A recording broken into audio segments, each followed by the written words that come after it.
성경 말씀은 마태복음 3장 12절입니다. 손에 키를 들고 자기의 타작 마당을 정하게 하사 알곡은 모아 곡간에 들이고 쭉정이는 꺼지지 않는 불에 태우시리라. 이 시간에는 알곡과 쭉정이라는 제목으로 말씀을 드리려고 합니다.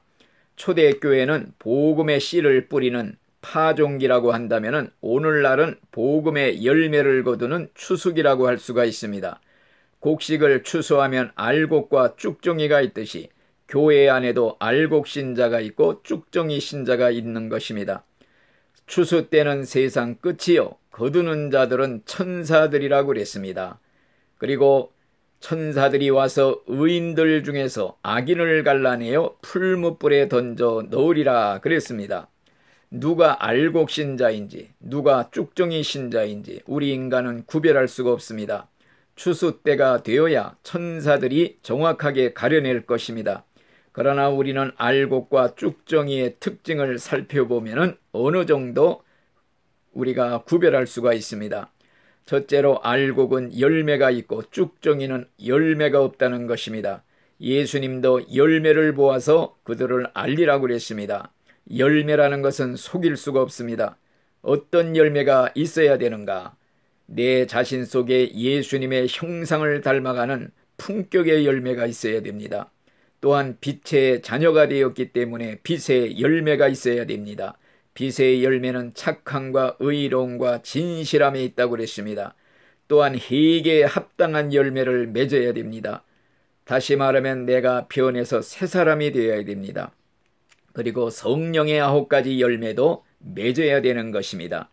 둘째로 알곡은 키질할 때 날아가질 않습니다. 그러나 쭉정이는 다 날아가 버리는 것입니다. 우리가 평안할 때에는 누가 진짜 신자인지 알 수가 없습니다. 그러나 환란의 바람이 불 때 쭉정이는 다 날아가 버리는 것입니다.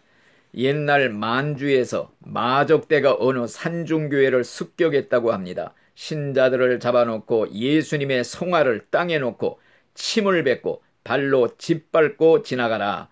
불응하면 총살시키겠노라 협박을 했습니다. 그랬을 때 집사, 장로, 온 교인이 죽기가 무서워 침을 뱉고 짓밟고 지나갔다고 합니다.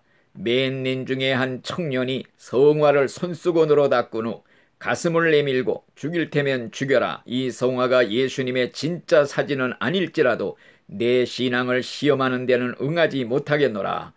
그랬을 때 마적 두목이 진짜 예수쟁이라고 칭찬을 하더니 살려고 성화에 침 뱉고 지나간 신자들에게 예수 믿으려면 똑바로 믿으라고 책망했다고 하는 것입니다.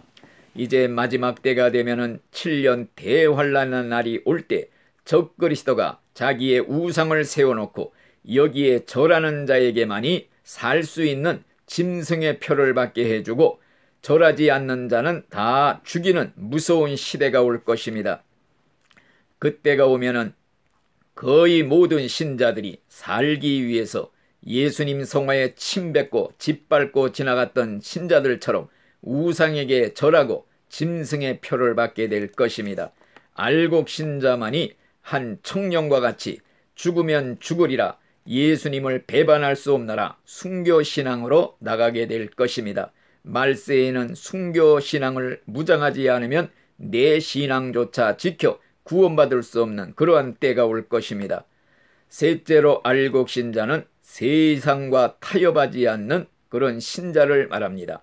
쭉정이는 세상과 타협하는 신자를 말합니다. 성경에 보니 간음하는 여자들이여 세상과 벗된 것이 하나님의 원수됨을 알지 못하느냐. 그런즉 누구든지 세상과 벗이 되고자 하는 자는 스스로 하나님과 원수되는 것이니라. 교회가 세상과 타협하는 순간 이미 그 생명이 죽은 것입니다. 살아있는 교회는 비진리와는 절대 타협할 수가 없는 것입니다. 오늘날 기독교회가 화해 일치라는 미명하에 다른 종교와의 종교 통합운동을 벌이고 있습니다.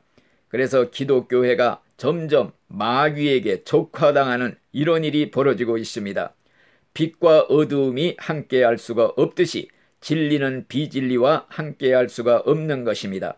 하나님의 정과 우상의 전이 일치될 수가 없는 것입니다. 오늘날 화해일치라는 이러한 미명하에 불상 앞에 가서 참배하는 이런 목사들이 없지 않아 있습니다.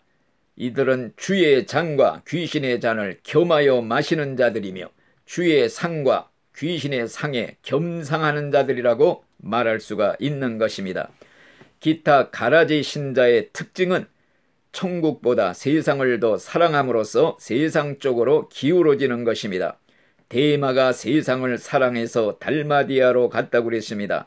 오늘날 죄를 참으로 미워하지 못하고 죄를 진실되게 회개하지 못하고 이렇게 개가 토했던 것을 다시 먹고 돼지가 씻었다가 다시 뒹구듯이 이렇게 살아가는 신자들은 다 쭉정이 신자들이라고 말할 수가 있는 것입니다. 결론을 말씀드립니다. 알곡과 가라지는 같은 밭에서 자랍니다.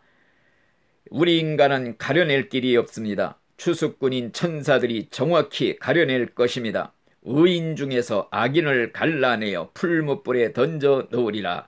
알곡 신자만이 천국 창고에 들어갈 것입니다. 그때 의인들은 아버지의 나라에서 해와 같이 빛나리라.